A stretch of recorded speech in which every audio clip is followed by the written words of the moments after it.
এটা কি? এটা হেলিকপ্টার বলে। এটা হেলিকপ্টার।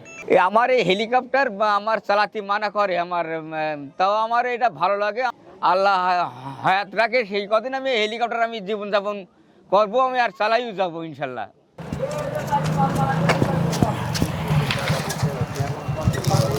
এই যে আমি আছি হ্যাঁ, হ্যাঁ। ইলিয়াস ভাইয়ের এটা হেলিকপ্টারে। এই হেলিকপ্টারে কিন্তু একসময় মানুষের দ্রুত যানবাহন বা যাতায়াতের খুব অন্যতম মাধ্যম ছিল। আগে ছোটবেলায় যখন নানা বাড়ির জন্য বায়না ধরতাম, আমরা জানতাম হয়তো গাড়ি দিয়ে যাবো, কিন্তু আমার বাচ্চারা বলতো এই চাক তোর হেলিকপ্টারে করে নিয়ে যাবেন। আমরা মনে করতাম হেলিকপ্টার উড়ে আসবো হেলিকপ্টার, কিন্তু আল্লাহ দেখি না, সাইকেলের পিছনে যে গদি বান্ধা, তখন ওই দিনই নাম ছিল হেলিকপ্টার। এই হেলিকপ্টারে কত গেছে, সামনে বসতাম আমরা, আর বাচ্চারা সাইকেলের পিছনে বসতো হেলিকপ্টারে, মাঝখানে একজন চালাই দিত সাইকেল। ওই ছিল মজা। আসলে ওই জিনিসটা আসলে ছোটবেলার ওই নদীকে আস্তে হারিয়ে গেছে আমাদের মাঝে থেকে। সবকিছুই যেন আগের মতো। যে মোবাইলটা ব্যবহার করছে সেটাও নোকিয়া ফোন। অবশ্য প্রাচীনের সংস্কৃতির সাথে তার সাথে অনেক কিছুই মিশে আছে। আজ আমরা জানবো, আমার পাশে যে সাইকেলটা দেখা যাচ্ছে এটা সাধারণ সাইকেল মনে হলেও এইটাই হলো হেলিকপ্টার। এক সময়ের 1971 সালের যুদ্ধের পর থেকে কিন্তু বাংলাদেশের বিশেষ করে সীমান্ত অঞ্চল, ওপাশে ভারতের 24 পরগনা আর এপাশে বাংলাদেশের কলারো উপজেলার চন্দনপুর ইউনিয়ন, এটা সামনে বসার একজন বসতে পারবে আর পিছনে গদি আছে। এই যে এটা হলো ব্রেক করতে হলো। 1971 সালে দেশ স্বাধীনের পরেই সাইকেল হেলিকপ্টার এই রোডে চলতো। শ্বশুরবাড়ি যাক আর মানে যেখানেই যাক, আত্মীয়র বাড়ি, অফিসার হোক কি, যে মানে যে কোনো মানুষ চলাচলের সুবিধে ওই হেলিকপ্টার, ওই ছাড়া কোনো যাওয়ার ব্যবস্থা ছিল না। এখন যে যানবাহন চলছে যেগুলো, এতে পরিবেশ দূষিত, শ্বাসকষ্ট ক্ষতি। সরকার এমন কিছু তৈরি করুক যে তাতে শ্বাসকষ্ট বা যানবাহনের সুবিধে চলাচল, মানুষের শ্বাসকষ্ট না হয়, আমাদের পরিবেশটা ভালো থাকার জন্য চাই।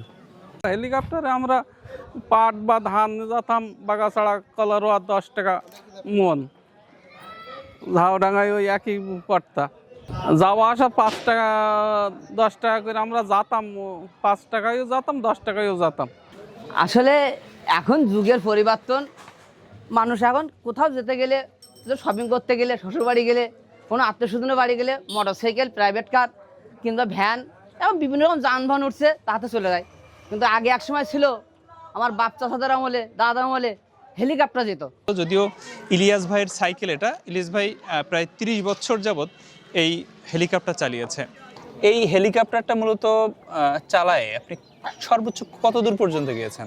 আমি যশোর পর্যন্ত গেছি, যশোর ক্যান্টনমেন্ট, যশোর বোট পর্যন্ত গেছি আমি এই সাইকেল চালাই। যখন প্রথম শুরু ছিল, হ্যাঁ, হ্যাঁ, সেই সময়ে মানে কত টাকায় কত জানতাম যে 10 আনা 5 আনা বা 1 টাকা 2 টাকায় মানুষের যাওয়া আসা করা যায়। আমি চালানি পর্যন্ত হইলো 6 মাইল পথ হইলো জাতি হইতো 7 মাইল পথ জাতি হইতো 20 টাকা ভাড়া, আর 2 মাইল পথ জাতি হইতো 5 টাকা ভাড়া। আমরা চান্দির বাজার থেকে গয়ডা বাজার লাগাই দিচ্ছি 5 টাকা ভাড়া। 5 টাকা ভাড়া এই হেলিকপ্টারে। এই হেলিকপ্টারে এখানে আপনাদের স্ট্যান্ডে কতজন পর্যন্ত ছিল দাঁড়াতো? আমরা হইলো 20 জনের মতন দাঁড়াতাম আমরা স্ট্যান্ডে।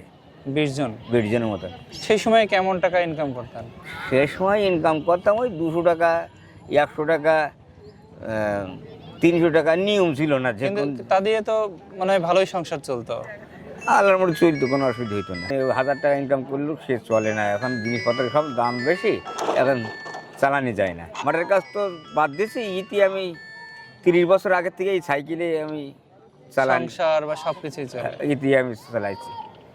ইলিয়াস ভাইয়ের সংসার চালানো, কৃষির কাজ, এই সব কিছুই কিন্তু এই সাইকেলের উপর নির্ভর ছিল। বিশেষ করে ভারতের কিন্তু ব্ল্যাক হতো, ব্ল্যাকের ব্যবসা চিনি, তারপরে এখান থেকে পাট বা ধান সব কিছুই কিন্তু আপনি কোনো জায়গায় বাজারে নিয়ে যেতে চান, বা যারা সরকারি চাকরি করে তাদের মানে সেই গন্তব্যে যাওয়া, বা যারা এমনকি শ্বশুর বাড়ি, আত্মীয় স্বজনের বাড়ি, যে যেখানে যাক, আগে কিন্তু দ্রুত যাওয়ার মাধ্যম হিসেবে কিন্তু ব্যবহার হতো এই আপনার এই হেলিকপ্টার।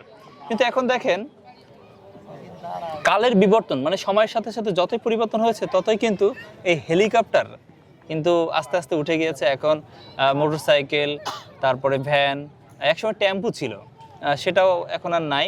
সময়ের সাথে সাথে মানুষের কিন্তু এখন দাবি একটাই, এই যেমন হেলিকপ্টারটা এখন প্রাচীন এক ঐতিহ্য, ইলিয়াস ভাই এখনো বেঁচে আছে, তবে তারাও দেখে যেতে চায় বাংলাদেশের পরিবেশ বান্ধব যে যান বা অন্যান্য যানবাহনগুলো তৈরি হবে, বাংলাদেশের যে জনগণ রয়েছে তাদের পরিবেশ এবং জলবায়ুগত যে নিরাপত্তা সেগুলোও সুবিধা পাবে, এমনটাই প্রত্যাশা করে বাংলাদেশের নাগরিক সহ এই স্থানীয়রা, এমনকি ইলিয়াস ভাইও।